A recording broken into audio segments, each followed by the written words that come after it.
Hello दोस्तों, कैसे हैं आप सब। मैं हूं आपकी होस्ट और आज मैं आपके लिए एक ऐसी किताब की समरी लेकर आई हूं जो बताती है कि हम अपनी लाइफ में जितने भी काम करते हैं उनमें से बहुत सारे काम हम बिना सोचे समझे ऑटोमेटिकली ही करते हैं और यही है हमारी आदतें। किताब का नाम है the power of habit, why we do what we do in life and business और इसके लेखक हैं चार्ल्स डुहिग, एक Pulitzer prize winning journalist. Duhigg कहते हैं कि हमारी लाइफ का लगभग 40% हिस्सा हमारी आदतों से चलता है। सोचो, इतना बड़ा पार्ट। जब आप सुबह उठकर सबसे पहले क्या करते हैं, आप नाश्ते में क्या लेते हैं, ऑफिस जाने के लिए कौन सा रास्ता चुनते हैं या शाम को थके हुए आकर सबसे पहले क्या करते हैं, ये सब आपकी आदतों का नतीजा है। और अच्छी बात यह है कि अगर हम अपनी आदतों को समझ लें तो हम उन्हें बदल सकते हैं और अपनी लाइफ को बहुत बेहतर बना सकते हैं, चाहे वो आपकी हेल्थ की आदत हो या आपके पैसे बचाने की या आपकी प्रोडक्टिविटी की। डुहिग ने बहुत सारी साइंटिफिक रिसर्च और रियल लाइफ एग्जाम्पल से बताया है कि आदतें कैसे बनती हैं और कैसे काम करती हैं। इस किताब का कोर कॉन्सेप्ट है द हैबिट लूप, आदत चक्र। ये एक 3 स्टेप का प्रोसेस है जो हमारा दिमाग फॉलो करता है जब भी कोई आदत बनती या चलती है। इसके 3 हिस्से हैं। द क्यू, संकेत। ये वो ट्रिगर है जो आपके दिमाग को बताता है कि अब ऑटोमेटिक मोड में जाने का टाइम है और कौन सी आदत इस्तेमाल करनी है। ये कुछ भी हो सकता है, एक जगह जैसे किचन, एक स्पेसिफिक टाइम जैसे शाम के 5 बजे, एक इमोशनल स्टेट जैसे बोर्डम या स्ट्रेस, दूसरे लोग जैसे दोस्तों के साथ होना या कोई प्रिसीडिंग एक्शन जैसे ऑफिस से घर आना। जैसे ही ये क्यू मिलता है, आपका दिमाग उस आदत वाले सीक्वेंस को एक्टिवेट कर देता है। द रूटीन, नियमित क्रिया। ये वो असल बिहेवियर है, वो काम जो आप करते हैं। जैसे अगर क्यू शाम के 5 बजे और थकान है तो रूटीन हो सकता है टीवी ऑन करना या स्नैक खाना। अगर क्यू बोर्डम है तो रूटीन हो सकता है फोन उठाकर सोशल मीडिया चेक करना। ये फिजिकल एक्शन हो सकता है या मेंटल एक्शन जैसे नेगेटिव सोचना। द रिवॉर्ड, पुरस्कार। ये वो चीज़ है जो आपको रूटीन करने के बाद मिलती है और जो आपके दिमाग को ये बताती है कि क्या ये आदत दोबारा करने लायक है या नहीं। रिवॉर्ड आपको सेटिस्फैक्शन देता है या किसी ज़रूरत को पूरा करता है, जैसे टीवी देखने से रिलैक्सेशन मिलना, स्नैक खाने से स्वाद मिलना, सोशल मीडिया चेक करने से बोर्डम दूर होना या सोशल कनेक्शन फील होना। ये रिवॉर्ड ही है जो इस पूरे लूप को फ्यूचर के लिए स्ट्रेंथन करता है। आपका दिमाग इस रिवॉर्ड को याद रखता है और अगली बार जब वो क्यू मिलता है तो वो उस रिवॉर्ड को एंटिसिपेट करता है। ये हैबिट लूप बार बार चलने से एक न्यूरल पाथवे, एक तरह का हाईवे आपके दिमाग में बन जाता है, खासकर बेसल गैंग्लिया वाले हिस्से में जो आदतों को स्टोर करता है। और फिर जब वो क्यू मिलता है तो आपका दिमाग बिना सोचे समझे उस हाईवे पर चल देता है, वो रूटीन कर देता है और रिवॉर्ड पा लेता है। ये पूरा प्रोसेस इतनी जल्दी होता है कि हमें पता भी नहीं चलता कि हमने ये काम ऑटोमेटिकली कर दिया। यही वजह है कि कभी-कभी हम खुद को ऐसी चीजें करते हुए पाते हैं जो हम करना नहीं चाहते थे, जैसे पैकेट चिप्स का पूरा पैकेट खत्म कर देना या घंटों फोन पर स्क्रॉल करते रहना। हमारी आदत का लूप चल गया। पर अच्छी बात यह है कि इस लूप को समझकर हम अपनी बुरी आदतों को तोड़ सकते हैं और अच्छी आदतें बना सकते हैं। इसके लिए Duhigg the golden rule of habit change बताते हैं। वो कहते हैं कि आप किसी बुरी आदत को पूरी तरह से मिटा नहीं सकते, खासकर अगर वो बहुत पुरानी और गहराई तक जमी हुई है। आपको उस आदत को सिर्फ बदलना पड़ेगा। गोल्डन रूल कहता है, keep the old Q, deliver the old reward, but insert a new routine. मतलब जब आपकी बुरी आदत का ट्रिगर मिले और आपको वही पुराना सेटिस्फैक्शन, रिवॉर्ड चाहिए, तो आपको वो पुराना काम करने की बजाय कोई नया काम करना होगा जो आपको वही या उस जैसा सेटिस्फैक्शन दे।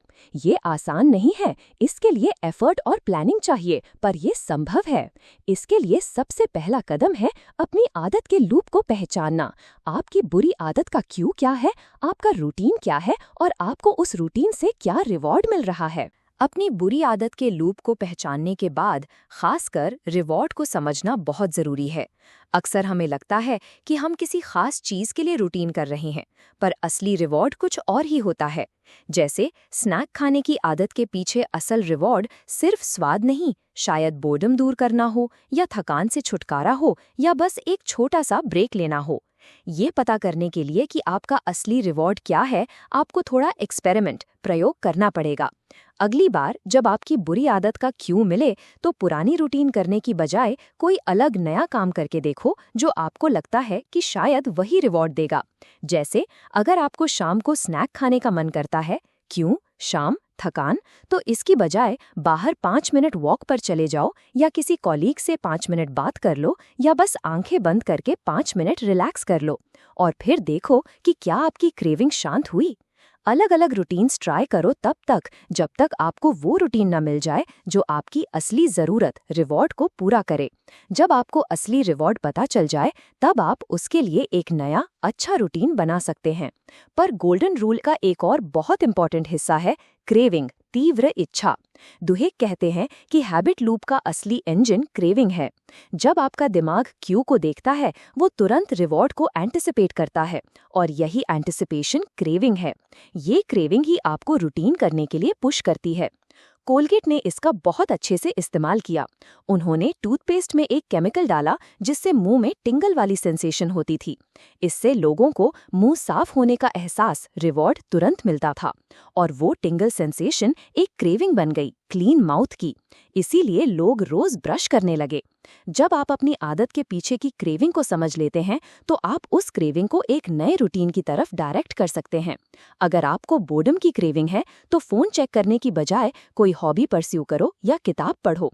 अगर आपको स्ट्रेस रिलीफ की क्रेविंग है, तो स्मोकिंग करने की बजाय मेडिटेशन करो या एक्सरसाइज करो। क्रेविंग को मिटा नहीं सकते, पर उसे दूसरी दिशा दे सकते हैं। दुहेक कीस्टोन हैबिट्स का भी जिक्र करते हैं। ये वो आदतें हैं जो आपकी लाइफ में एक छोटी सी शुरुआत करती हैं, पर उनका असर चेन रिएक्शन की तरह बहुत सारी दूसरी अच्छी आदतों को जन्म देता है।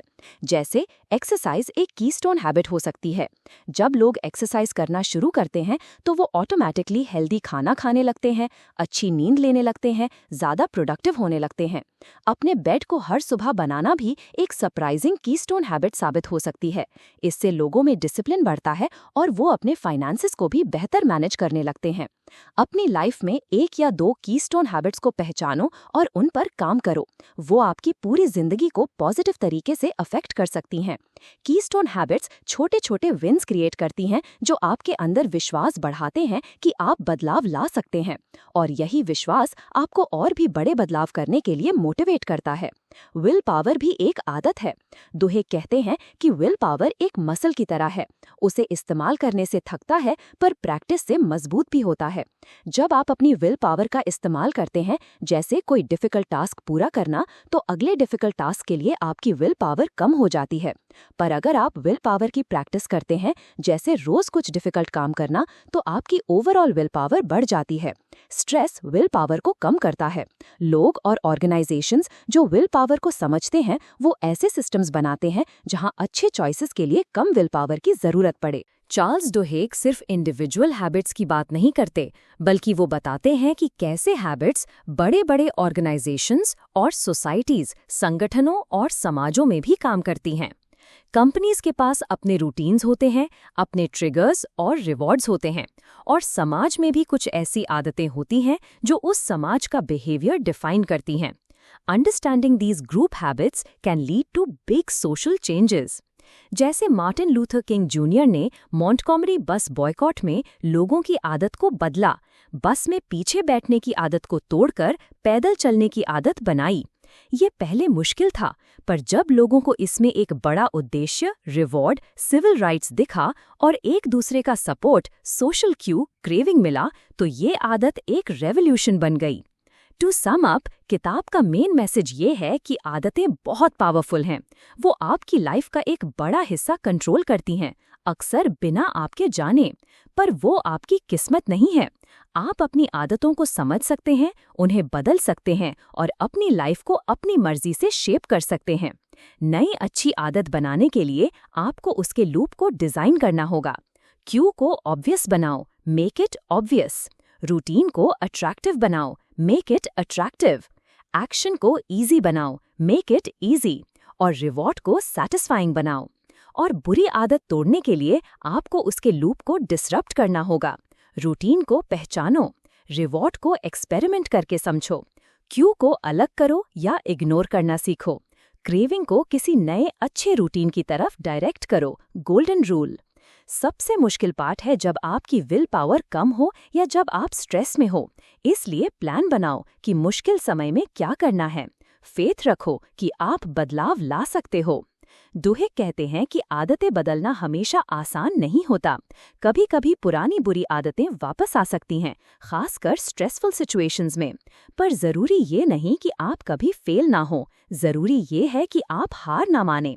जब भी आपका हैबिट लूप आपको गलत रास्ते पर ले जाए, उसे पहचानो, समझो और वापस सही रास्ते पर आओ। ये एक ऑनगोइंग प्रोसेस है। अपने आप पर विश्वास रखो, अपने प्लान पर विश्वास रखो। आप अपनी आदतों के मास्टर बन सकते हो, आप अपनी लाइफ के क्रिएटर बन सकते हैं। तो दोस्तों, ये थी चार्ल्स डुहिक की द पावर ऑफ हैबिट की समरी। ये किताब आपको एक ऐसी शक्ति देती है जो आपकी लाइफ में एकदम रेवोल्यूशनरी चेंजेस ला सकती है। आपकी अपनी आदतों को कंट्रोल करने की शक्ति।